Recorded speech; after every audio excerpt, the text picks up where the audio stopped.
Hello everyone, सभी को नमस्ते, राधे राधे, जय श्री कृष्णा। हम पढ़ रहे हैं आधुनिक भारत का इतिहास। आधुनिक भारत के इतिहास में हम पढ़ रहे थे भारतीय राष्ट्रीय आंदोलन, इंडियन नेशनल मूवमेंट। हम पढ़ रहे थे भारतीय राष्ट्रीय आंदोलन, जिसमें से हमारे 100 क्वेश्चन पूरे हो चुके हैं। अब हम क्वेश्चन करने जा रहे हैं 110वें क्वेश्चन पर, यानी 10 क्वेश्चन पर हम आ चुके हैं। हम पिछली क्लास में 10वां क्वेश्चन देख लिया था। हम थोड़ा जल्दी में थे तो जल्दी पूरा करा दिया, कुछ काम था इसलिए हमने ये क्वेश्चन को ज़्यादा डिटेल में कराया नहीं था। तो हम फिर से इसको देख लेते हैं एक बार। तो हमारा क्वेश्चन है कि निम्नलिखित घटनाओं को कालक्रम की दृष्टि से सजाइए। कौन से पहले कौन घटना हुई उसको हिसाब से हमें बैठाना है। तो चौरी चौरा कांड कब हुआ? चौरी चौरा कांड सबको पता है कि 4 फरवरी 1922, 4 फरवरी 1922 मानते हैं। चटगांव शस्त्रागार लूट कब हुआ था? ये हुआ था 1921 में, 1921। मोपला विद्रोह 1921 में हुआ था। ये केरल वाले तट पे, मालाबार तट होता है ना, वहाँ पर हुआ था। और चटगांव शस्त्रागार हुआ था, चटगांव शस्त्रागार कब हुआ था? तो ये हुआ था 18 अप्रैल 1930 को, 18 अप्रैल 1930। तो हमारा इस प्रकार से हम कैसे सजा सकते हैं? पहले आएगा 1921, फिर आएगा 1922 और फिर आएगा हमारा ये चटगांव शस्त्रागार। तो पहले आप थर्ड, फिर आएगा 1, फिर आएगा 2, थर्ड 1 2। हमारा ऑप्शन हो जाएगा इसमें सी ऑप्शन। तो चलिए इनको ना डिटेल से देखते हैं, डिटेल से पढ़ते हैं। तो क्या है डिटेल में कि जो घटनाक्रम है, जो मोपला विद्रोह है वो सबको पता है, 1921 में हुआ था। और कहाँ हुआ था? ये केरल वाले तट के मालाबार तट पर हुआ था, किसानों द्वारा किया गया था ये। फिर है चौरी चौरा कांड, 4 फरवरी 1922 को हुआ। चटगांव शस्त्रागार लूट 18 अप्रैल 1930। चटगांव शस्त्रागार तो इसमें हमने देख लिया। अब हम इसको देखते हैं डिटेल में कि जो चटगांव शस्त्रागार लूट के मुख्य सूत्रधार सूरसेन थे, जो मास्टर दा के नाम से भी जाने जाते हैं। तो सूरसेन किस नाम से जाने जाते हैं? सूरसेन मास्टर दा के नाम से जाने जाते हैं। आगे देखते हैं क्वेश्चन नंबर हम 11 में आ जाते हैं। क्वेश्चन नंबर 11 क्या कह रहा है कि महात्मा गांधी को सर्वप्रथम राष्ट्रपिता किसने कहा था? तो ये ऑप्शन ए रविंद्रनाथ ठाकुर। देखो ये ऑप्शन ए गलत है, रविंद्रनाथ ठाकुर थोड़ी नहीं था, रविंद्रनाथ टैगोर होते तो इन्होंने बोला था। नहीं, इस जो ऑप्शन है ऑप्शन में किसी भी ऑप्शन में दे नहीं रखा। रविंद्रनाथ ठाकुर, विनोबा भावे, जयप्रकाश नारायण और टी ऑप्शन है हमारा जवाहरलाल नेहरू। तो चलिए अब देखते हैं इसमें कौन सा ऑप्शन हो जाएगा हमारा। तो ऑप्शन इसमें दे नहीं रखा। तो महात्मा गांधी को सर्वप्रथम राष्ट्रपिता किसने बोला था? तो सुभाष चंद्र बोस ने कहा था। आगे देखते हैं 6 जुलाई 1944 को सुभाष चंद्र बोस ने आज़ाद हिंद रेडियो पर बोलते हुए गांधी जी को संबोधित किया था कि भारत की स्वाधीनता का आखिरी युद्ध शुरू हो चुका है। राष्ट्रपिता भारत की मुक्ति के इस पवित्र युद्ध में हम आपका आशीर्वाद और शुभकामनाएं चाहते हैं। फिर आगे क्वेश्चन है 12 पे आ जाते हैं कि 1925 के कानपुर कांग्रेस का अध्यक्ष कौन था? कानपुर में जो कांग्रेस का अध्यक्ष था वो कौन बने थे? Option A Lala Lajpat Rai, option B Sardar Vallabh bhai Patel, option C Pandit Motilal Nehru, option D Sarojini Naidu.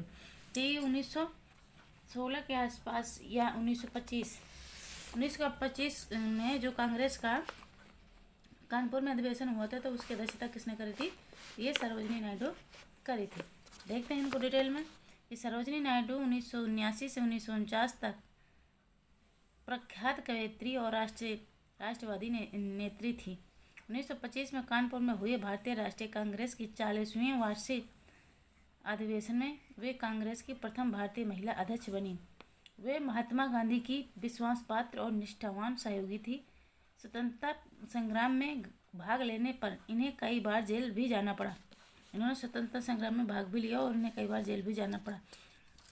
तो 1947 से 1949 में ये उत्तर प्रदेश की राज्यपाल भी बनी। तो ये उत्तर प्रदेश की राज्यपाल भी रही 1947 से 1949 तक। आगे देखते हैं क्वेश्चन नंबर, हम आ जाते हैं 13 क्वेश्चन पे कि सूची फर्स्ट को सूची सेकंड के साथ सम्मिलित कीजिए तथा सूचियों के नीचे दिए गए कोड को प्रयोग कर सही उत्तर चुनिए। देश बंधु फर्स्ट ऑप्शन को सेकंड ऑप्शन से मिलाना है, तो नहीं, ए को 1 से। तो देखते हैं कौन फर्स्ट सेकंड सूची को मैच करना है। तो ऑप्शन है देश बंधु चित्तरंजन दास, या कस्तूरबा गांधी दे रखा है, लाला लाजपत राय, स्वरूप रानी, महात्मा गांधी, राधा देवी, मोतीलाल नेहरू, बसंत देवी। तो जो यहाँ पर ऑप्शन हो जाएगा हमारा, तो जो देश बंधु चित्तरंजन दास हैं वो बसंत देवी से मैच करेंगे। तो ये इस प्रकार से हमारा जहाँ से चौथा ऑप्शन स्टार्ट होगा वही हमारा इसका आंसर हो जाएगा। आंसर हमारा बी हो जाएगा। आगे देखते हैं, देश बंधु चित्तरंजन दास, बसंत देवी, लाला लाजपत राय, राधा देवी और महात्मा गांधी कस्तूरबा गांधी, मोतीलाल नेहरू, स्वरूप रानी। तो ये जो दे रखे हैं, एक साइड इनकी पत्नियों को नाम दे रखे हैं, एक साइड इनको दे रखे हैं। तो लाला लाजपत राय की जो पत्नी थी क्या नाम क्या था, राधा देवी। देश बंधु चित्तरंजन दास की पत्नी का नाम था बसंती देवी। महात्मा गांधी कस्तूरबा गांधी, मोतीलाल नेहरू स्वरूप रानी। ठीक है, अब देखते हैं कि साइमन कमीशन भारत में कब आया था। तो ये सबको पता है कि 1928 में साइमन कमीशन भारत आया था। देखते हैं क्या था ये, इसको ध्यान से पढ़िए। तो जो साइमन कमीशन था 1919, जो मॉन्टेगू चेम्सफोर्ड एक्ट में 10 वर्ष पर इसकी समीक्षा हेतु एक संवैधानिक आयोग के गठन का प्रावधान था। आयोग को यह देखना था कि यह अधिनियम व्यवहार में कहाँ तक सफल रहा तथा उत्तरदायी शासन की दिशा में कहाँ तक प्रगति करने की स्थिति में है। किंतु ब्रिटेन की कंजर्वेटिव सरकार ने इसकी समीक्षा हेतु 2 वर्ष पूर्व ही नवंबर 1927 में साइमन कमीशन की नियुक्ति कर दी। जॉन साइमन की अध्यक्षता में गठित इस आयोग में कुल 7 सदस्य थे।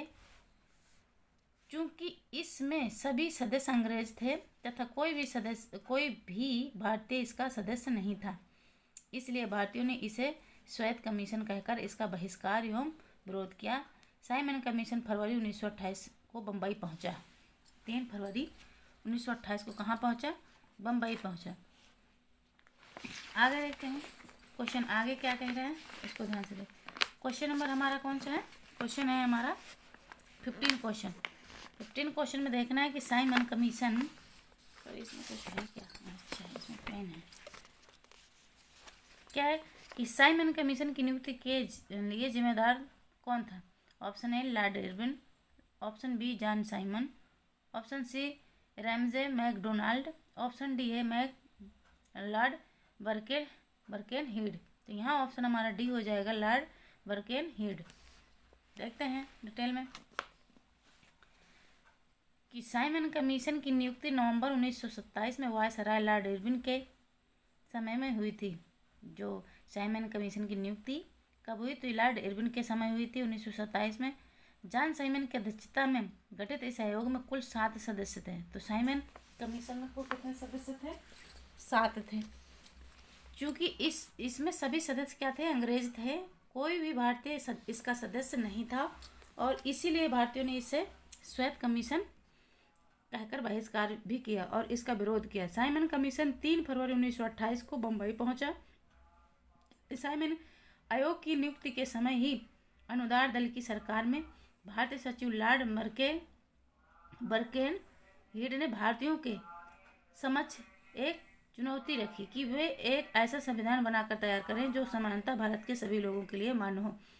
तो जो ये था, कौन था, फरवरी 1928 को बम्बई पहुंचा था और साइमन आयोग की नियुक्ति के समय ही अनुदार दल की सरकार में भारत सचिव जो लॉर्ड बर्केनहीड था, उन्होंने भारतीयों के समक्ष एक चुनौती रखी कि वे ऐसा संविधान बनाकर तैयार करें जो समानता भारत के सभी लोगों के लिए समान हो। फिर आगे क्वेश्चन देखते हैं। क्वेश्चन आगे क्या कह रहा है, क्वेश्चन नंबर अभी हमने देखा 15 देखा, अब 16 देखना है कि साइमन कमीशन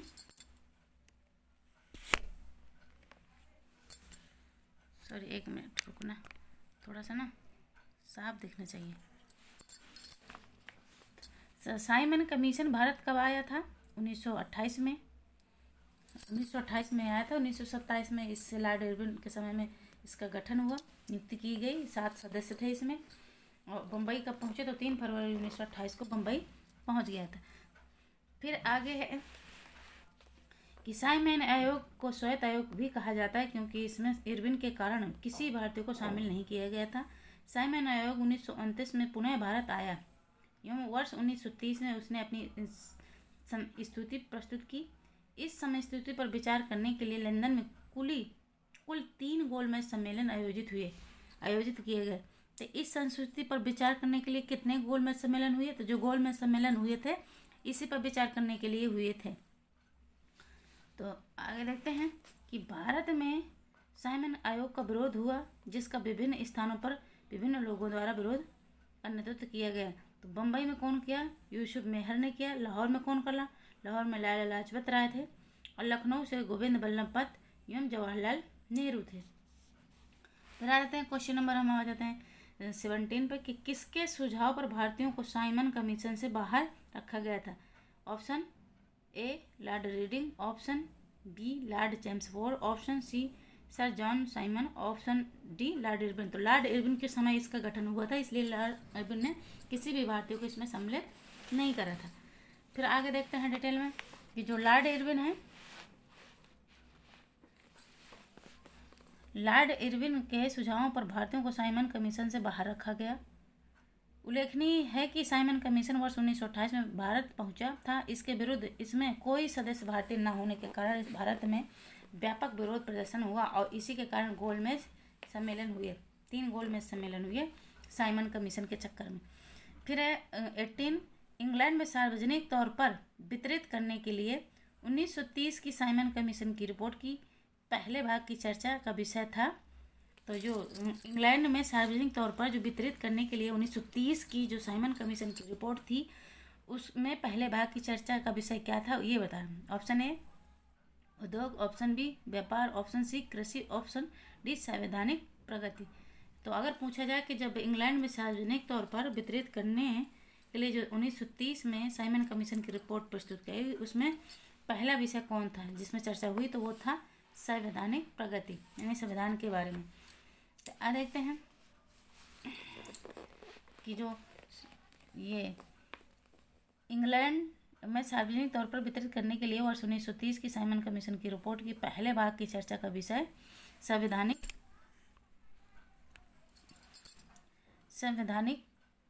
प्रगति था। वर्ष 1919 के भारत सरकार अधिनियम में कहा गया था कि इस अधिनियम के पारित होने के बाद 10 वर्ष बाद एक संवैधानिक आयोग की नियुक्ति की जाएगी। जो 1919 का जो चैम्सफोर्ड रिपोर्ट आई थी, चैम्सफोर्ड अधिनियम आया था, तो उसमें कहा गया था कि 10 वर्ष बाद एक संवैधानिक आयोग की नियुक्ति की जाएगी जो इस बात की जांच करेगा कि अधिनियम व्यवहार्यता कितना सफल रहा था।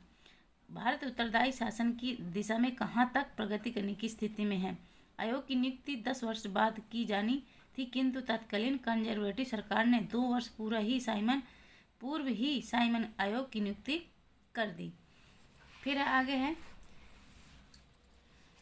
कि 19 क्वेश्चन में निम्नलिखित घटनाओं को कालक्रम के दृष्टि से सजाइए और दिए गए कोड को आधार पर उपयुक्त उत्तर चुनिए। एक ऑप्शन है भारतीय राष्ट्रीय कांग्रेस, तो सबको पता है कि 28 सितंबर 1885 में हुई थी। जालियांवाला बाग का हत्याकांड ये 1919 में, और असहयोग आंदोलन 1920 में, भारत छोड़ो आंदोलन 1942 में। तो कैसे आप, तो सबसे पहले क्या आ जाएगा 1885 भारतीय राष्ट्रीय कांग्रेस पहले 1 आएगा, फिर जालियांवाला बाग हत्याकांड 1919 आएगा। तो ये ना सीक्वेंस में ही है 1 2 3 4। तो यहाँ ऑप्शन हमारा ए हो जाएगा। कौन सा ऑप्शन? ए ऑप्शन हमारा हो जाएगा।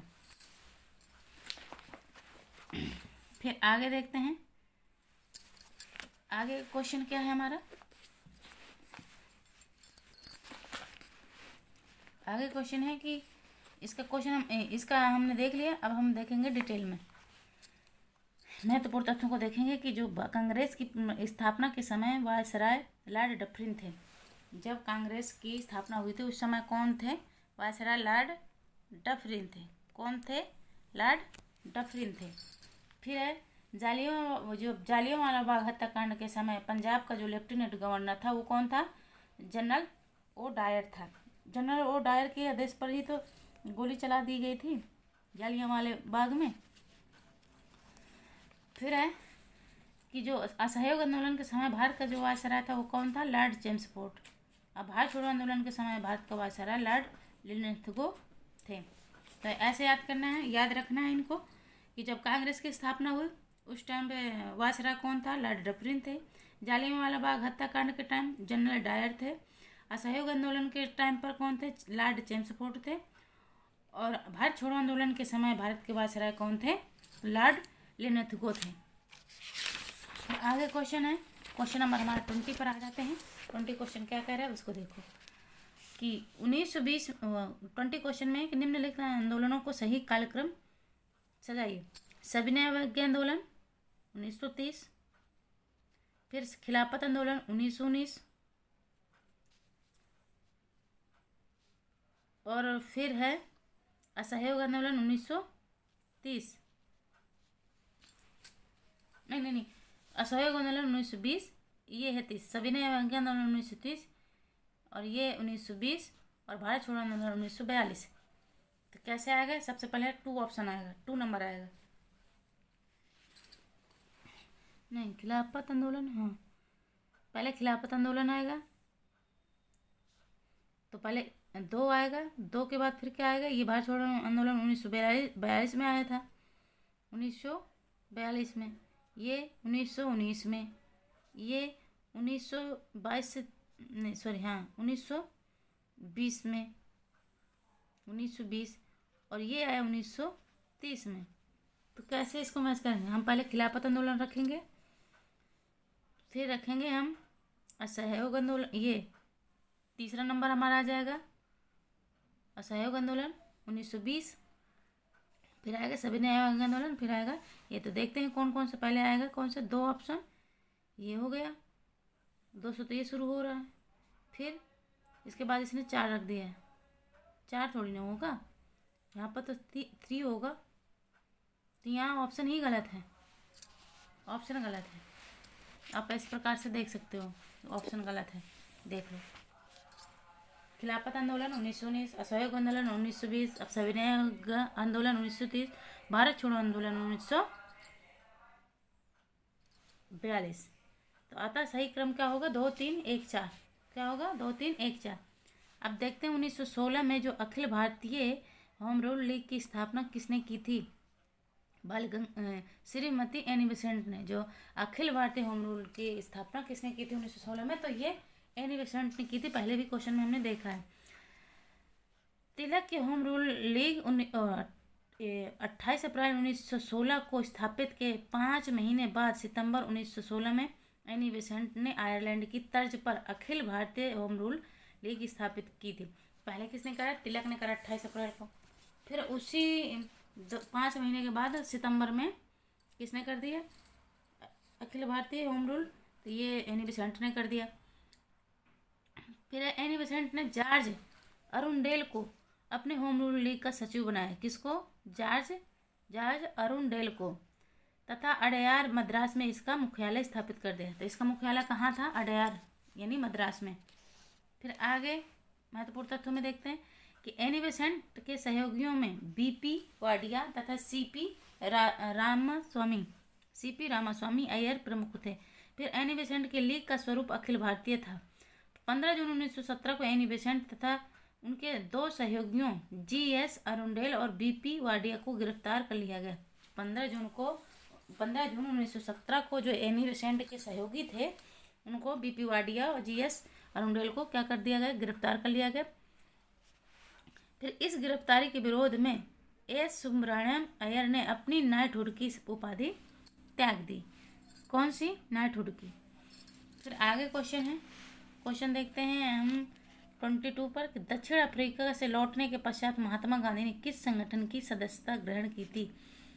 तो 9 जनवरी 1915 को तो लौटे थे। तो ऑप्शन ए है भारतीय राष्ट्रीय कांग्रेस। भारतीय राष्ट्रीय कांग्रेस तो 1885 के आसपास बनी थी। होम रूल लीग ये 1916 के बना था। Servants of society, servants of society, और इनमें से कोई नहीं। तो यहाँ ऑप्शन हमारा बी हो जाएगा, होम रूल लीग, क्योंकि 9 जनवरी 1915 को गांधी जी वापस आए और 1916 में ये होम रूल लीग की स्थापना हुई। तो जनवरी फिर आगे देखते हैं, डिटेल में इसको जानते हैं कि दक्षिण अफ्रीका से 9 जनवरी 1915 को वापस आने के पश्चात 1 वर्ष तक गांधी जी ने भारत भ्रमण करके देश की वास्तविक स्थिति जानने का प्रयास किया। 1917 ईस्वी में चंपारण तथा 1918 में खेड़ा अहमदाबाद मिल आंदोलन के नेतृत्व का प्रदान किया। किसका तो 1917 में खेड़ा, या 1917 में चंपारण आंदोलन हुआ था बिहार में। फिर खेड़ा 1918 में अहमदाबाद मिल आंदोलन के नेतृत्व में प्रदान किया। फिर 28 अप्रैल 1920 को गांधी जी ने होम रूल लीग की सदस्यता ग्रहण की। कब की? तो 1920 में, 28 अप्रैल 1920 को होम रूल लीग की सदस्यता ग्रहण की। इसकी अध्यक्षता की 24 अक्टूबर 1920 को इसका नाम बदलकर उन्होंने स्वराज सभा कर दिया। उत्तर प्रदेश माध्यमिक शिक्षा सेवा चयन बोर्ड ने इस प्रश्न का उत्तर ए माना है, जो कि सत्य नहीं है। फिर आगे देखते हैं कि 23 क्वेश्चन पे आ जाते हैं कि बाल गंगाधर तिलक ने होम रूल लीग की स्थापना कहाँ की थी?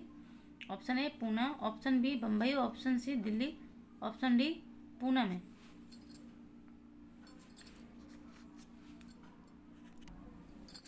तो अगला क्वेश्चन देखेंगे। क्वेश्चन नंबर हमारा कौन सा चल रहा है? 123। बाल गंगाधर तिलक ने होम रूल लीग की स्थापना तो अभी हमने देखा कहाँ करती, पूना में। फिर इसको डिटेल में देखते हैं कि 28 अप्रैल 1916 को तिलक ने पूना में होम रूल लीग की स्थापना की। इसके प्रथम अध्यक्ष जोसेफ बैप्टिस्टा एवं सचिव NC केलकर थे। इसके सदस्य कौन थे? अध्यक्ष कौन थे? जोसेफ बैप्टिस्टा और केलकर थे। तिलक द्वारा स्थापित लीग की कमेटी के सदस्यों में GR खापर्डे, VS मुंजे एवं RP करंडीकर चुने गए। तिलक द्वारा स्थापित लीग का प्रभाव कर्नाटक, महाराष्ट्र, मुंबई को छोड़कर मध्य प्रांत एवं बिहार तक फैला हुआ था। फिर आगे क्वेश्चन है कि 24 क्वेश्चन में आ जाते हैं कि निम्नलिखित में से किसने अंग्रेजों से एशिया छोड़ने को कहा था? Option A Jawaharlal Nehru, option B Mohammad Jinnah, option C Sardar Patel, option D Mahatma Gandhi. तो अंग्रेजों से एशिया छोड़ने के लिए किसने कहा था? बी महात्मा गांधी। महात्मा गांधी ने कहा था कि एशिया छोड़ दो। फिर आगे देखते हैं, इसको डिटेल में पढ़ते हैं। 14 जुलाई 1942 को कांग्रेस कार्य समिति की बैठक वर्धा में संपन्न हुई। तो वर्धा की बैठक कहाँ संपन्न हुई? कांग्रेस की 1942 में, जो 14 जुलाई 1942 में जो कांग्रेस कार्य समिति की बैठक वर्धा में संपन्न हुई। यहीं पर गांधी जी के प्रयास से कांग्रेस कार्य समिति द्वारा अंग्रेजों भारत छोड़ो प्रस्ताव पारित किया गया। 7 अगस्त 1942 को मुंबई के ऐतिहासिक ग्वालियर टैंक में वर्धा प्रस्ताव की पुष्टि की गई।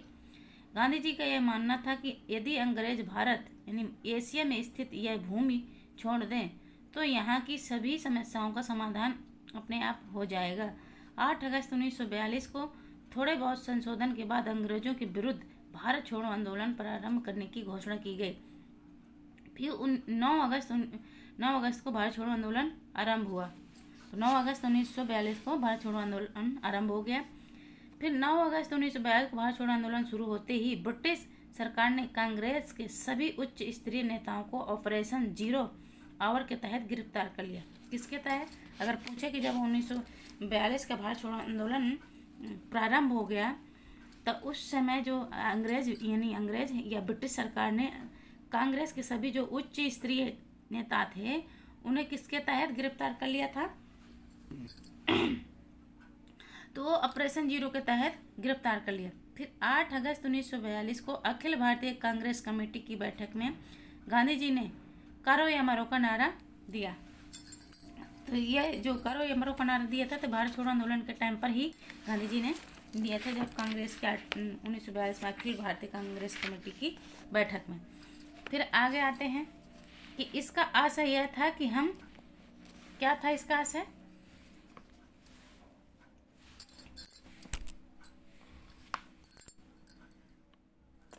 इसका आशय यह था कि हम भारत को आज़ाद कराएंगे या आज़ादी के प्रयास में दिवंगत होंगे। इसका मतलब यह था, यह तो हम भारत को आज़ाद कराएंगे, यह तो आज़ादी के प्रयास में हम खुद ही दिवंगत हो जाएंगे। गांधी जी के बारे में डॉक्टर पट्टाभी सीतारामैया ने लिखा था, पट्टाभी सीतारामैया ने लिखा था कि वास्तव में गांधी जी उस दिन अवतार और पैगंबर की प्रेरक शक्ति से प्रेरित होकर भाषण दे रहे थे। फिर है कि 1925 क्वेश्चन पर आ जाते हैं कि भारत छोड़ो प्रस्ताव किस दिन पारित हुआ था। तो ये 8 अगस्त 1942 को पारित हुआ और 9 अगस्त 1942 को चरम पर आ गया, यानी स्टार्ट हो गया पूरा।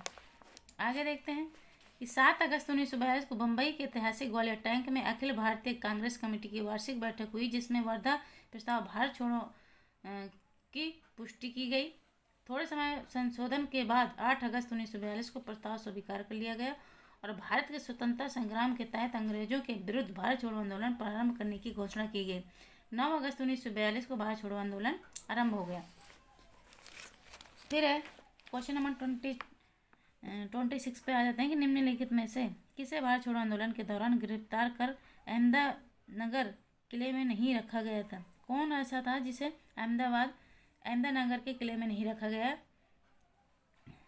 तो ऑप्शन है doctor Rajendra Prasad, option B doctor Pattabhi Sitaramayya, option C Jawaharlal Nehru, option D Govind Ballabh Pant. तो ये थे डॉक्टर राजेंद्र प्रसाद। डॉक्टर राजेंद्र प्रसाद को अहमदनगर किले में नहीं रखा गया था। फिर है कि भारत छोड़ो आंदोलन के दौरान डॉक्टर राजेंद्र प्रसाद को गिरफ्तार कर बांकीपुर जेल पटना में रखा गया था। किसको? राजेंद्र प्रसाद को बांकीपुर जेल पटना में रखा गया था, ना कि अहमदनगर किले में। फिर आगे देखते हैं कि 7 अगस्त 1942 को बम्बई के ग्वालियर टैंक में कांग्रेस का अधिवेशन हुआ, जिसकी अध्यक्षता कौन कर रहा था? अबुल कलाम आज़ाद ने की थी। ऐसे से प्रस्ताव पारित हुआ था ग्वालियर टैंक के कांग्रेस अधिवेशन में, अबुल कलाम ने अध्यक्षता की थी। फिर जवाहरलाल नेहरू ने भारत छोड़ो प्रस्ताव पेश किया था। प्रस्ताव किसने पेश किया था? भारत छोड़ो आंदोलन का नहीं, तो ये जवाहरलाल नेहरू ने 9 अगस्त 1942 की सुबह ऑपरेशन जीरो आवर के तहत कांग्रेस के सभी महत्वपूर्ण नेताओं को गिरफ्तार कर विभिन्न जेलों में रखा गया। अब यहाँ देखते हैं किसको कहाँ रखा गया। तो जो महात्मा गांधी थे उन्हें कहाँ रखा गया था? आगा खां पैलेस पूना में रखा गया था। आगा खां पैलेस कहाँ है? पूना में। सरोजनी नायडू एवं कस्तूरबा गांधी आगा खां पैलेस पूना में, तो कस्तूरबा गांधी को भी और सरोजनी नायडू को भी कहाँ रखा गया? ये भी पूना में ही रखी गई। फिर जवाहरलाल नेहरू को अल्मोड़ा जेल में रखा गया, पट्टाभी सीतारामैया को अहमदनगर किला में रखा गया, गोविंद बल्लभ पंत को अहमदनगर किले में रखा गया और डॉक्टर राजेंद्र प्रसाद को कहाँ रखा गया? तो डॉक्टर राजेंद्र प्रसाद को पटना में रखा गया। कहाँ रखा गया डॉक्टर राजेंद्र प्रसाद को? तो बांकीपुर जेल पटना में रखा गया। पंडित जवाहरलाल नेहरू, यहाँ नोट में थोड़ा सा देखना है कि प्रारंभ में जवाहरलाल नेहरू एवं कांग्रेस कार्य समिति के अन्य सदस्यों को अहमदनगर किला महाराष्ट्र में रखा गया था। पहले इनको कहाँ रखा गया? तो जो अहमदनगर किला है महाराष्ट्र में, उसमें रखा गया। फिर उससे वहाँ से उन्हें हटा करके फिर अल्मोड़ा जेल में रखा गया। फिर आते हैं क्वेश्चन नंबर डिटेल में देखते हैं कि आंदोलन के प्रति सरकार की दमनात्मक नीति के विरुद्ध गांधी जी आगा खां पैलेस से 10 फरवरी 1943 को 21 दिन के उपवास की घोषणा की। गांधी जी ने क्या किया कि वहीं से आगा खां पैलेस में गांधी जी को रखा था।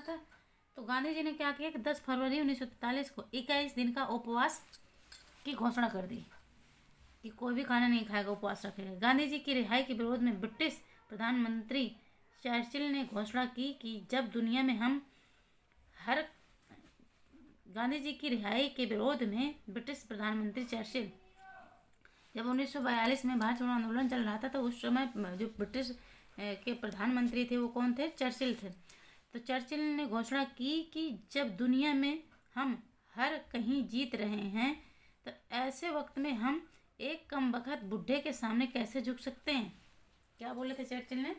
चर्चिल ने बोला कि जब दुनिया में हम हर कहीं जीत रहे हैं तो ऐसे वक्त में हम एक कमबख्त बुढ़े के सामने कैसे झुक सकते हैं जो हमें हमेशा हमारा दुश्मन रहा है। गांधी जी को खराब स्वास्थ्य के कारण 6 जुलाई 1944 को रिहा कर दिया गया। मतलब 1943 में उन्हें गिरफ्तार कब किया गया? तो 1942 के टाइम पर ही गिरफ्तार कर लिया गया। और गांधी जी को क्या किया गया? रिहा कब कर गया? तो 6 मई 1944 को उनको रिहा कर दिया गया। फिर एक 30 क्वेश्चन कि भारत की राजधानी पुरानी दिल्ली से नई दिल्ली कब स्थानांतरित की गई? ऑप्शन है 5 फरवरी 1931, ऑप्शन बी 4 फरवरी 1931, ऑप्शन सी 6 फरवरी 1931, ऑप्शन डी 7 फरवरी 1931। तो यहाँ पर सारे ऑप्शन गलत हैं। यहाँ देखना डिटेल कि पूछे गए प्रश्न में कोई भी विकल्प सही नहीं है, क्योंकि भारत की राजधानी पुरानी दिल्ली से नई दिल्ली 13 फरवरी 1931 को स्थानांतरित की गई थी। तो पहले कौन थी राजधानी? पुरानी दिल्ली। तो पुरानी दिल्ली से नई दिल्ली कब बनी? 13 फरवरी 1931 को स्थानांतरित की गई। वायसराय लॉर्ड हार्डिंग के कार्यकाल में अंग्रेज सम्राट जॉर्ज पंचम ने 12 दिसंबर 1911 को कलकत्ता के स्थान पर दिल्ली यानी पुरानी दिल्ली को राजधानी बनाने की घोषणा की। पुरानी दिल्ली को कलकत्ता से पुरानी दिल्ली को राजधानी बनाने के लिए कब घोषणा की गई? तो जॉर्ज पंचम थे। 12 दिसंबर 1911 को नई राजधानी की रूपरेखा और निर्माण कार्य के क्या है कि नई राजधानी की रूपरेखा और निर्माण कार्यों की देखरेख ब्रिटिश वास्तुकार एडविन लुटियन ने की थी। नई राजधानी को बनाने में 20 वर्ष का समय लगा। 13 फरवरी 1931 को तत्कालीन वायसराय लॉर्ड इरविन ने नई दिल्ली का औपचारिक उद्घाटन किया और राजधानी पुरानी दिल्ली से नई दिल्ली कर दी गई। तो पहले आपको ये तो आपको ऑप्शन याद रहते हैं कि जो हमारी कलकत्ता से दिल्ली राजधानी बनी, तो ये सब सीधे सीधे बोल देते हो कि हाँ 1911 में पुरानी दिल्ली को राजधानी बनाने की घोषणा की गई थी। 1912 में बन गई थी 12 दिसंबर। लेकिन पुरानी दिल्ली से नई दिल्ली कब स्थानांतरित की गई तो ये किसी को नहीं पता रहता। तो ये इसको याद रखना, 13 फरवरी 1931 को। किसके टाइम पर? Lord Irwin. वायसराय कौन थे? लॉर्ड इरविन थे। और जब 1911 में स्थानांतरित हुई तब थे लॉर्ड हार्डिंग थे। तो आगे देखते हैं महत्वपूर्ण तथ्य में कि 1877 ईस्वी में भारत पर ब्रिटेन के आधिपत्य को दर्शाने के लिए ब्रिटिश महान दरबारों की श्रृंखला के पहले दरबार का आयोजन हुआ। दूसरा दरबार 1903 में एडवर्ड सप्तम के राजरोहण के उपलक्ष्य में आयोजित किया गया। तीसरा दरबार 1911 ईस्वी में हुआ, जो दिल्ली के लिए एक मोड़ साबित हुआ। तीसरा दरबार 1911 ईस्वी में हुआ, जो दिल्ली के लिए एक मोड़ साबित हुआ। समारोह के दौरान जॉर्ज पंचम ने घोषणा की कि भारत की राजधानी कलकत्ता से पुणे दिल्ली लाई जाएगी। फिर 13 फरवरी 1931 को नई राजधानी बनी दिल्ली। तो ऑप्शन फिर आ जाते हैं 31 क्वेश्चन पर आ जाते हैं कि कोलकाता से दिल्ली राजधानी स्थानांतरण के समय भारत का वायसराय कौन था? तो अभी हमने पढ़ा था कौन था? लॉर्ड हार्डिंग थे। Lord Hardinge. अब आ जाते हैं क्वेश्चन नंबर हम 32 पर। किस लेखक ने महात्मा गांधी को प्रोफेशनल रीडर्स की संज्ञा दी थी? किसने महात्मा गांधी को प्रोफेशनल रीडर्स की संज्ञा दी थी? तो option A Frederick B Fisher, option B Martin Green, option C Roma Rolland, option D है सुभाष चंद्र बोस। तो यहाँ ऑप्शन हमारा बी हो जाएगा मार्टिन ग्रीन। अब आगे देखते हैं डिटेल में कि इस पुस्तक में मार्टिन ग्रीन ने गांधी जी का एक समस्यागत नायक तथा विवादित हीरो के रूप में वर्णन किया है। प्रोफेशनल रीडर की संज्ञा में रोमा रोलैंड फ्रांसीसी लेखक हैं। इन्होंने 1915 में साहित्य का नोबेल प्राप्त हुआ था। इन्हें 1915 में साहित्य नोबेल का पुरस्कार प्राप्त हुआ था। इन्होंने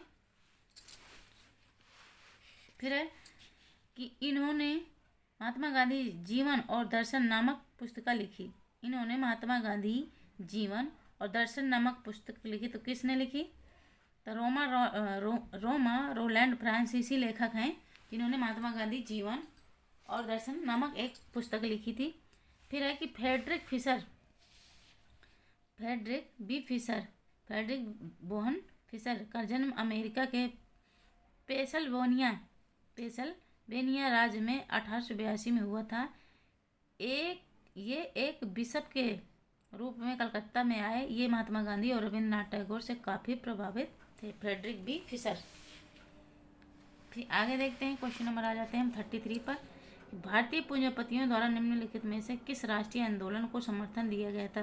भारतीय पूंजीपतियों द्वारा निम्नलिखित किस राष्ट्रीय आंदोलन को समर्थन दिया गया था? ऑप्शन ए असहयोग आंदोलन, नहीं। ऑप्शन बी स्वदेशी आंदोलन, नहीं। ऑप्शन सी सविनय अवज्ञा आंदोलन। तो सविनय अवज्ञा आंदोलन को पूंजीपतियों ने काफ़ी सहयोग दिया था, समर्थन किया था। फिर आते हैं, इसको डिटेल में देखते हैं कि भारतीय पूंजीपतियों द्वारा सविनय अवज्ञा आंदोलन का समर्थन किया गया, जबकि पूंजीपतियों ने असहयोग आंदोलन का विरोध किया था। पूंजीपतियों ने ये जो कौन सा आंदोलन था, सविनय अवज्ञा आंदोलन, इसमें सहयोग किया, लेकिन असहयोग आंदोलन में इन्होंने असहयोग किया। मतलब सविनय अवज्ञा आंदोलन में साथ रहे, असहयोग आंदोलन में सहयोग नहीं दिया। फिर है स्वदेशी आंदोलन का समर्थन राष्ट्रवादियों, शहरों के उच्च वर्ग एवं मध्यम वर्ग के लोगों द्वारा किया गया।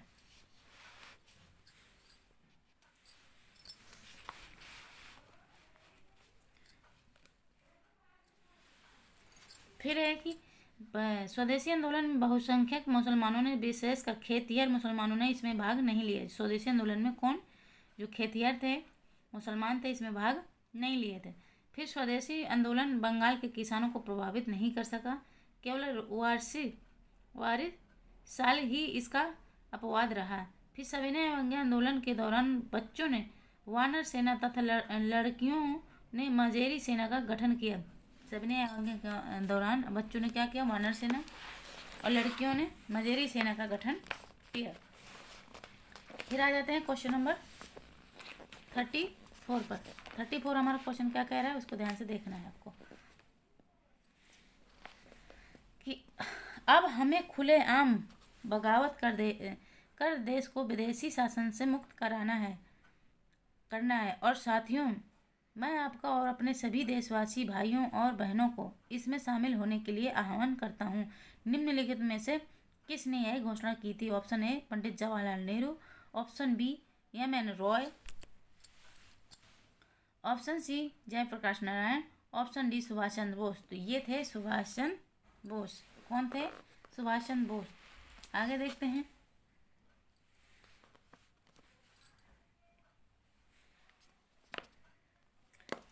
दिख नहीं रहा यार, क्या सही से दिख नहीं रहा।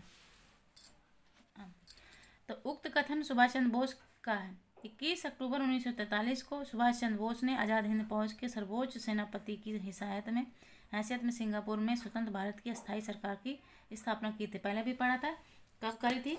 तो ये करी थी 21 अक्टूबर 1943 को सिंगापुर में अस्थायी सरकार का गठन किया, और उपरोक्त घोषणा की साथ ही उन्होंने कहा कि मैं सुभाष चंद्र बोस ईश्वर की पवित्र सौगंध खाकर कहता हूँ कि मैं भारत तथा उसके 38 करोड़ वासियों की स्वतंत्रता के लिए अपनी अंतिम श्वास तक युद्ध करता रहूँगा।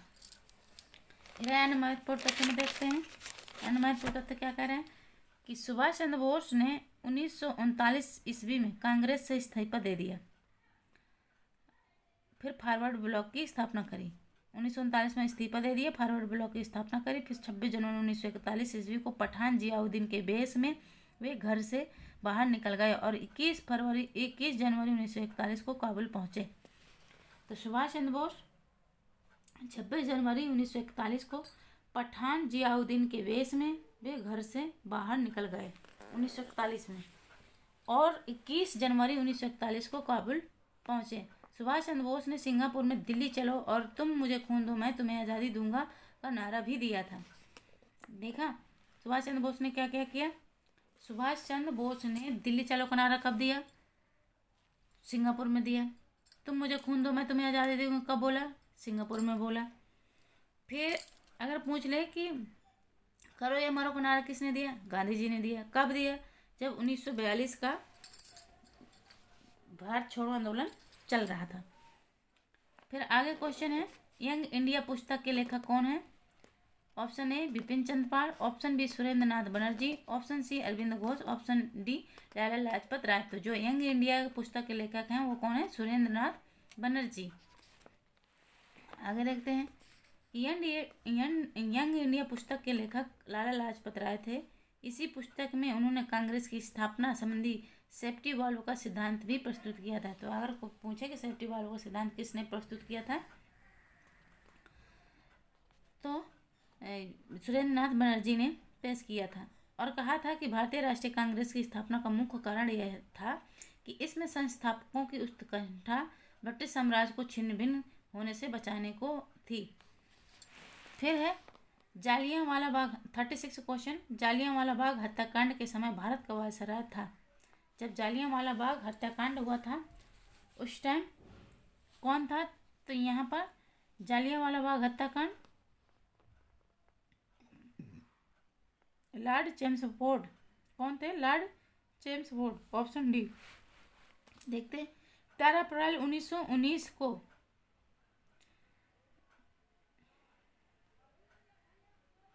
13 अप्रैल 1919 को बैसाखी के दिन अमृतसर में जालियांवाला बाग हत्याकांड हुआ। इस समय भारत का वायसराय लॉर्ड चेम्सफोर्ड 1916 से 21 तक था। इसी समय में रॉलेट एक्ट 1919 पास हुआ था। भारत सरकार अधिनियम 1919 यानी मॉन्टेगू चेम्सफोर्ड सुधार लाया गया। तो चलिए आगे क्वेश्चन देखते हैं। क्वेश्चन नंबर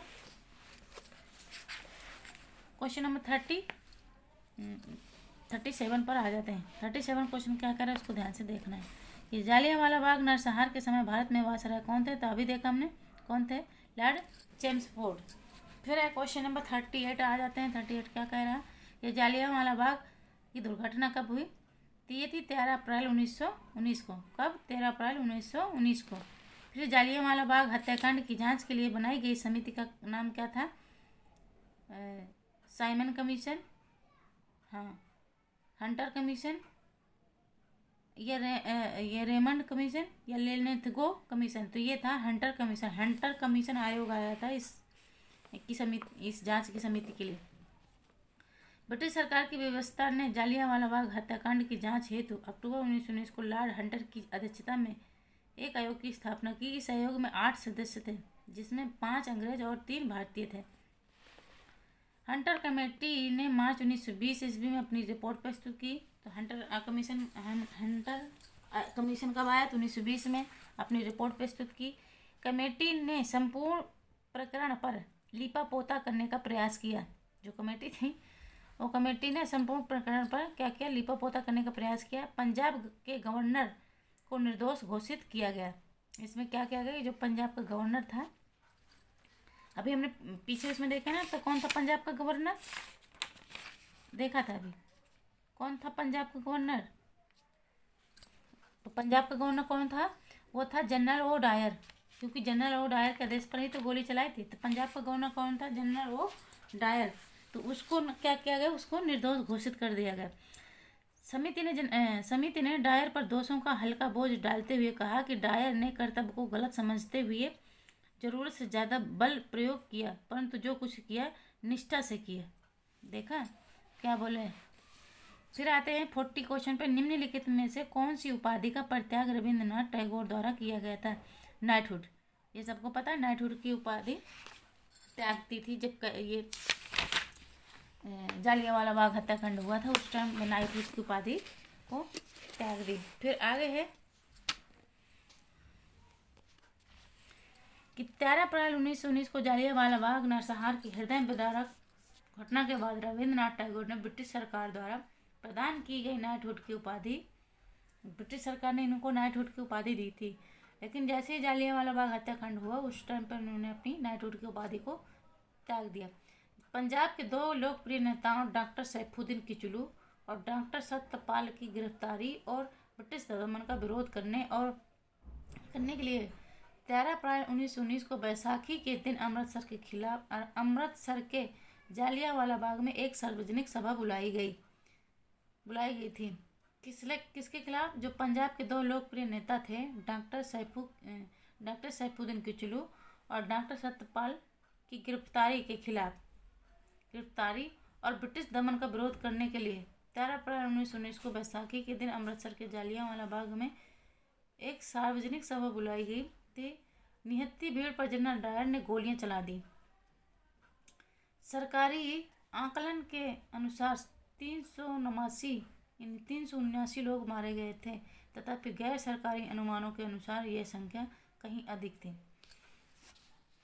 तो जो इनको सैफुद्दीन किचलू और डॉक्टर सत्यपाल की गिरफ्तारी और क्या था, ब्रिटिश दमन का विरोध करने के लिए क्या किया गया था कि 13 अप्रैल 1919 को अमृतसर में एक बाग में एक सार्वजनिक सभा बुलाई गई थी, जिसमें निहत्थी भीड़ पर जनरल डायर ने गोली चला दी।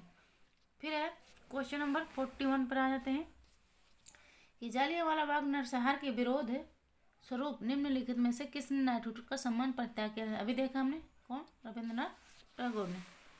फिर आते हैं क्वेश्चन नंबर 42 पर आ जाते हैं कि 42 क्वेश्चन क्या कह रहा है कि किस घटना के बाद रविंद्रनाथ टैगोर ने नाइटहुड की उपाधि को त्याग किया था? तो अभी देखा है जालियांवाला बाग हत्याकांड में। फिर आते हैं क्वेश्चन नंबर 43 पर है कि किस घटना के पश्चात रविंद्रनाथ टैगोर ने नाइटहुड का परित्याग किया? अभी देखा हमने जालियांवाला बाग नरसंहार के पश्चात। फिर है गांधी इरविन समझौता हुआ था, तो ये ऑप्शन बी हो जाएगा हमारा 1931। फिर आते हैं, इसको देखते हैं, इरविन समझौता के बारे में जानते हैं कि क्या था ये। तो जो गांधी इरविन समझौता 5 मार्च 1931 को संपन्न हुआ। इस समझौते के अनुसार गांधी के नेतृत्व में कांग्रेस सविनय अवज्ञा आंदोलन स्थगित करने के लिए तैयार हो गई। गांधी के नेतृत्व में जो कांग्रेस थी वो सविनय अवज्ञा आंदोलन को स्थगित करने के लिए तैयार हो गई। सभी युद्ध बंदियों जिनके विरुद्ध हिंसा का आरोप नहीं था को रिहा करने का आदेश दिया गया। फिर है विदेशी कपड़ों की और शराब की दुकानों पर शांतिपूर्ण धरना देने का अधिकार दिया गया। फिर है कि समुद्र तटीय प्रदेशों में बिना नमक कर दिए नमक बनाने की अनुमति। कांग्रेस द्वितीय गोलमेज सम्मेलन में भाग लेने के लिए तैयार हो गई, परंतु इस समझौते ने जनता को निराश क्यों किया? क्योंकि भगत सिंह, सुखदेव एवं राजगुरु को फांसी न दिए जाने की जनता की मांग को इसमें सम्मिलित नहीं किया गया था। भगत सिंह, सुखदेव एवं राजगुरु को फांसी न दिए जाने की जनता की मांग थी, वो इसमें सम्मिलित नहीं किया गया। फिर है गांधी इरविन समझौते के बाद निम्नलिखित घटनाओं में से कौन सी घटना घटित हुई गांधी इरविन समझौता के बाद? ऑप्शन ए प्रथम गोलमेज सम्मेलन, नहीं। ऑप्शन बी द्वितीय गोलमेज सम्मेलन, हाँ, द्वितीय गोलमेज सम्मेलन में कांग्रेस बैठने के लिए यानी अपना समर्थन दिया। फिर है इसको डिटेल में देखते हैं कि प्रश्नगत विकल्पों में से द्वितीय गोलमेज सम्मेलन का आयोजन 7 सितंबर 1931 से 1 दिसंबर 1931 तक गांधी इरविन समझौता 5 मार्च 1931 के बाद हुआ। गांधी इरविन समझौतों को मंजूरी देने के लिए 29 मार्च 1931 को कराची में कांग्रेस की बैठक हुई। इसमें 6 दिन पूर्व ही 23 मार्च 1931 को भगत सिंह, राजगुरु और सुखदेव को फांसी दे दी गई थी। शेष विकल्प प्रथम गोलमेज सम्मेलन 1930 में, लाहौर कांग्रेस दिसंबर 1929 तथा all India desperate class association 1930 में गांधी इरविन समझौता के पूर्व की ये सारी घटनाएं थी। सीमांत गांधी खान अब्दुल गफ्फार खान, सीमांत गांधी किसे बोलते हैं? खान अब्दुल गफ्फार खान को सीमांत गांधी भी बोलते हैं, ने पठानों की पार्टी बनाई थी। उस पार्टी का नाम क्या था? ऑप्शन ए पठान दल, ऑप्शन ए खुदाई खिदमतगार, ऑप्शन सी खाक सार पार्टी, ऑप्शन मुस्लिम लीग। तो ये था खुदाई खिदमतगार। तो जो अब्दुल गफ्फार खान ने जो पार्टी बनाई थी उसका नाम क्या था? तो खुदाई खिदमतगार। अब देखते हैं ये पार्टी थी क्या, इसमें था क्या। उत्तर पश्चिमी सीमा प्रांत में खान अब्दुल गफ्फार खान के नेतृत्व में खुदाई खिदमतगार नामक स्वयं सेवक संगठन स्थापित किया गया था। इन्हें लाल कुर्ती यानी रेड शर्ट के नाम से भी जाना जाता है। अच्छा, लाल कुर्ती के संगठन ने पठानों की राष्ट्रीय एकता का नारा बुलंद किया और अंग्रेजों से स्वतंत्रता के लिए ब्रिटिश उपनिवेशवाद के विरुद्ध आंदोलन का संगठित किया। फिर आते हैं ये, तो आप समझ गए कि लाल कुर्ती किसे बोला। लाल कुर्ती जो खुदाई खिदमतगार की स्थापना करी थी अब्दुल गफ्फार खान, इन्हें ही लाल कुर्ती के नाम से भी जाना जाता है, जो अब्दुल गफ्फार खान है उनको। फिर है कि तथा श्रमजीवियों की हालत में सुधार की मांग की गई। तात्पर्य है कि जब अन्य प्रांतों में मुसलमान स्वयं को सत्याग्रह आंदोलन से अलग रख रहे थे, उत्तर पश्चिमी सीमा प्रांत के मुसलमानों ने खान अब्दुल गफ्फार खान के नेतृत्व में सविनय अवज्ञा आंदोलन में एक महत्वपूर्ण भूमिका भी निभाई थी। फिर है क्वेश्चन नंबर 47 पे आ जाते हैं कि निम्नलिखित में से किसको सीमांत गांधी कहा जाता है। अभी हमने देखा खान अब्दुल गफ्फार खान को सीमांत गांधी के रूप में जानते हैं। फिर है क्वेश्चन नंबर 48 पर आ जाते हैं कि खुदाई खिदमतगारों का नेता कौन था। मौलाना अबुल कलाम आज़ाद, नवाब सलीमुल्लाह, अब्दुल गफ्फार खान। तो कौन था? अब्दुल गफ्फार खान। फिर आते हैं क्वेश्चन नंबर 49 पर आ जाते हैं। 49 क्वेश्चन क्या कह रहा है कि निम्नलिखित घटनाओं में से कौन सी घटना पहले घटी थी। भारत छोड़ो आंदोलन, ये तो 1942 में हुआ था। असहयोग आंदोलन 1920 में हुआ था। फिर चंपारण, ये 1917 में। दांडी मार्च 1930 में। तो ये ऑप्शन डी हो जाएगा हमारा, चंपारण 1917। फिर आते हैं 50 क्वेश्चन पर। निम्नलिखित घटनाओं को कालक्रम की दृष्टि से सजाइए एवं नीचे दिए गए कोट से आधार पर उपयुक्त उत्तर का चयन कीजिए। ऑप्शन है दांडी यात्रा, तो ये 1930 की थी। फिर जालियांवाला बाग हत्याकांड, ये 1922 का था। भारत छोड़ो आंदोलन 1942 का था। स्वदेशी आंदोलन 1905 का था। तो हम इसको कैसे देखेंगे, तो चलिए शुरू करते हैं। सबसे पहले क्या आएगा? सबसे पहले आएगा डी ऑप्शन, स्वदेशी आंदोलन, ये 1905 में आया। ठीक है। फिर जालियांवाला बाग हत्याकांड आएगा 1919 का। फिर आएगा ये 13 अप्रैल 1919, जालियांवाला बाग हत्याकांड। फिर दांडी मार्च, ये दांडी यात्रा जो आई थी 1930, 12 मार्च 1930 को आई थी। भारत छोड़ो आंदोलन अगस्त 1942 को आया था। तो इस प्रकार हमारा कौन सा ऑप्शन हो जाएगा? हमारा ऑप्शन सी हो जाएगा कि DBAC। आगे देखते हैं अन्वयपूर्ण तत्वों में कि जो चौरी चौरा कांड है ये कब हुआ था? ये 1922 में, 4 फरवरी 1922 को हुआ था। रॉलेट एक्ट 1919 में, 18 मार्च 1919 में। असहयोग आंदोलन का प्रारंभ 1 अगस्त 1920। ये डेट जरूर याद रखना, ये वाली, ये तो याद ही होगी लेकिन ये ज़रूरी है, क्योंकि अब ना अगर देते हैं टाइम पीरियड अगर दे रहे हैं तो ये ज़रूर पूछते हैं, मंथ का नेम ज़रूर पूछते हैं, मंथ की डेट ज़रूर पूछते हैं। तो असहयोग आंदोलन 1 अगस्त 1920। रॉलेट एक्ट 18 मार्च 1919। चौरी चौरा कांड 5 फरवरी कहीं कहीं दे है, कहीं कहीं 4 फरवरी। तो ये 4 फरवरी ही हमें मानना है, क्योंकि आयोग ने 4 फरवरी माना है। तो 4 फरवरी 1922। रॉलेट एक्ट 1919, ये 6 अप्रैल 1919। असहयोग आंदोलन का स्थगन कब हुआ? 1922 को बंद कर दिया गया। फिर आते हैं कि जिस योगदान के लिए लाल बाल पाल विद्रोह थे वह था। ऑप्शन ए उदारपंथ, ऑप्शन बी सामाजिक एवं धार्मिक सुधार, ऑप्शन सी चरमपंथ, ऑप्शन डी स्त्रियों की शिक्षा। तो यहाँ पे थी चरमपंथ था इनका।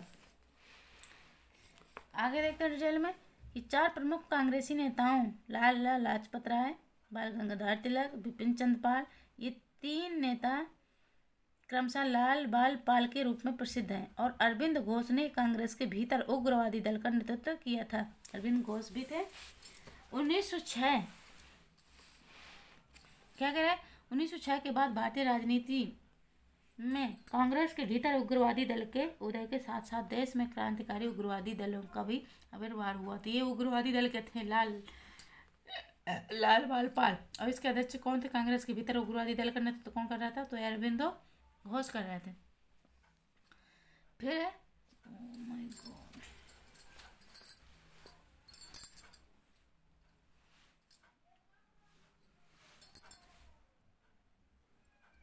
आगे क्वेश्चन स्टार्ट करते हैं।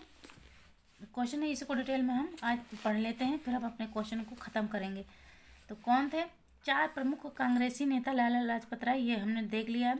1906 के बाद भारतीय राजनीति में कांग्रेस के भीतर उग्रवादी दल के उदय के साथ साथ देश में क्रांतिकारी उग्रवादी दलों का आविर्भाव हुआ। इन नेताओं ने स्वराज प्राप्ति को ही अपना प्रमुख लक्ष्य एवं उद्देश्य घोषित किया। फिर है कि तिलक ने नारा दिया था, स्वराज मेरा जन्मसिद्ध अधिकार है और मैं इसे लेकर के रहूंगा। फिर अरविंद घोष ने कहा कि राजनीतिक स्वतंत्रता एक राष्ट्र का जीवन श्वास है। बिना राजनीतिक स्वतंत्रता के सामाजिक तथा शैक्षणिक सुधार, औद्योगिक प्रसार एवं जाति की नैतिक उन्नति आदि की बातें सोचना मूर्खता की चरम सीमा है। फिर है कि बिपिन चंद्र पाल ने कहा, यदि सरकार मेरे पास आकर कहे कि स्वराज ले लो तो मैं उपहार के लिए धन्यवाद देते हुए कहूँगा कि मैं उस वस्तु को स्वीकार नहीं कर सकता जिसको प्राप्त करने की समर्थ मुझ में नहीं है। इसलिए ये लोग गर्मपंथी दल के बोले जाते हैं। फिर आगे क्वेश्चन देखते हैं। क्वेश्चन नंबर 52 पर आ जाते हैं कि स्वराज मेरा जन्मसिद्ध अधिकार है, मैं इसे लेकर रहूँगा। तो किसने बोला था? लोकमान्य तिलक ने। फिर है वही क्वेश्चन दोबारा रिपीट हो गया कि स्वराज मेरा जन्मसिद्ध अधिकार, ये उद्घोष किसने किया?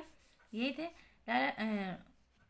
लोकमान्य तिलक थे। फिर आते हैं क्वेश्चन नंबर 54 पर कि भारतीय राष्ट्रवादी की त्रिमूर्ति थे। त्रिमूर्ति के रूप में किसे जानते हैं? लाला लाजपत राय, बाल गंगाधर तिलक, बिपिन चंद्र पाल, इनको तीनों को जानते हैं त्रिमूर्ति के रूप में। फिर हम आते हैं अगले क्वेश्चन पर। 55 क्वेश्चन हमारा क्या कह रहा है, इसको देखो कि गांधी जी के विषय में कौन कथन सत्य नहीं है? सत्य नहीं है, ये देखना है।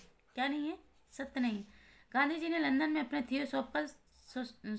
थियोसॉफिस्ट